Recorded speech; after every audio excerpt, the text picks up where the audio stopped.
হ্যাঁ ভোট দিলে কি কি পাবেন? আপনি 12টা জিনিস পাবেন। 12টা। কিভাবে আগামী রাষ্ট্র চলবে সেটা ঠিক করতে পারবেন। কি কি সেটা একটা একটা করে বুঝে দেখি।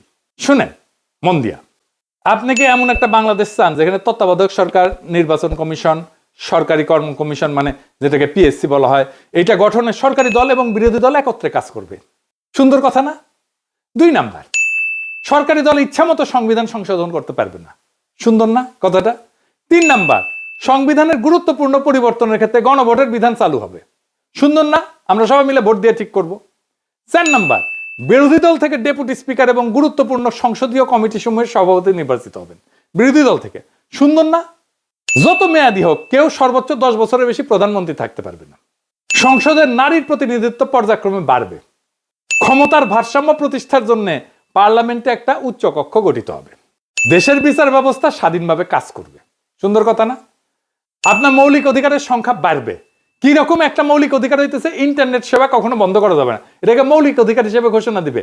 তার হাসিনা এটা বন্ধ করে দিছিল। দণ্ডপ্রাপ্ত অপরাধীকে রাষ্ট্রপতি ইচ্ছা মতো ক্ষমা করতে পারবে না। ফাঁসি দিলেও তো ক্ষমা করে দেয়, জেল দিলেও ক্ষমা করে দেয়। রাষ্ট্রপতি এবং প্রধানমন্ত্রী ক্ষমতার মধ্যে ভারসাম্য থাকবে। রাষ্ট্রভাষা বাংলার মর্যাদার পাশাপাশি অন্যান্য জাতিগোষ্ঠীর ভাষাও সাংবিধানিকভাবে স্বীকৃতি হবে। সব সুন্দর কথা না? 12টা কথা। হ্যাঁ ভোট দিলে সবগুলা পাবেন, এই যতগুলো আছে সবগুলো। না ভোট দিলে কিছুই পাবেন।